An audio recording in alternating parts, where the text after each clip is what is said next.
Hi guys, so just doing a quick update. It seems to be every day I do an update, so I'm gonna try and stick to that as much as possible. This week I'd be mainly working on rust here, and there's a bit in the wheel arch of that side there. But the reason why I said there's a few people who have been asking me sort of what are my plans with this car. So I picked up these a while back, which are the entire kit for this car, poly bushing kit for this car. There's just absolutely loads in there. I picked up a few extra tubs. There's a local kind of modified car place, and I picked up a few tubs of extra grease or silicone grease, whatever you want to call it. It's special for the polyurethane. So I'm going to have to drop the entire subframe out of this car. The entire subframe, I'm going to have to take the wishbones out at the front. They'll all be getting done. I'll do braided brake hoses at the same time.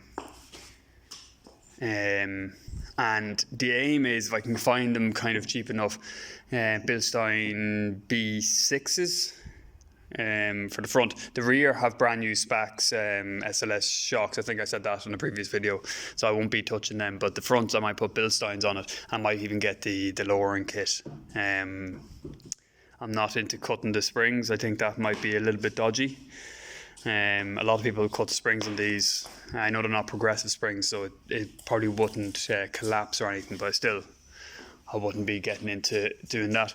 I was watching a video there this morning from the skid factory over in Australia, and he was talking about a Duramax powered Nissan Patrol, and he was talking about how the fueling and the braking system, but the fueling system, he had to basically make a whole new fueling hoses and system throughout.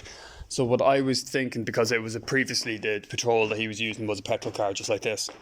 So what I was thinking was I might pull the fuel hoses here. I'm hoping that they haven't rusted out. My intention was always to pull the tank out of this back there. But I might pull out the fuel lines as well. I see I've been cutting out panels to feed the green car. So I'll pull out the fuel system out as well at the same time.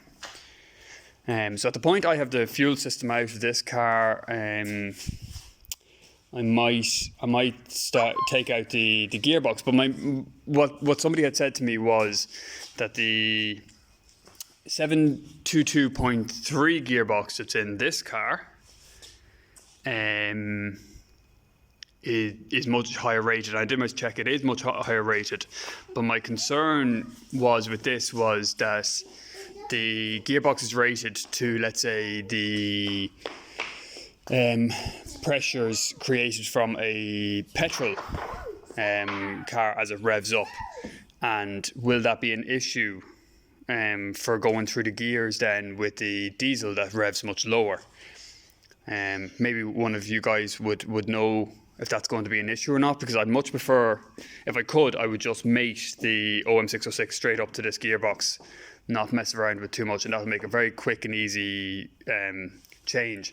I don't really want to get into the off-gear controllers, and then, because you get an off-gear controller, then suddenly you have to get a Dakota digital to get your speedos to work. So it's sort of, it's up at €1,000 at that stage, very quickly. Whereas I think that gearbox might not last very long behind a 300 horsepower OM606. This gearbox should last, as long as I don't start doing burnouts and stuff like that. But will it go through the gears? I don't know. So maybe somebody out there might be able to advise on it to me. So that's pretty much it. This week I'm going to try and do a video every day of my work or whatever like that. But realistically, like, I don't want to show you my welding because my welding is atrocious. But I need to do this here. That's why I've cut this panel off, and I'm going to drill out all the spot welds all along that and separate. There's actually 3 panels in that, if not 4. 1, 2. Yeah, so it's 3 panels in that. So I need to separate all 3 and then start cutting away at this to weld that in. And then I have the rear arch there. There's also just under here. Sorry, that's my daughter getting in the way.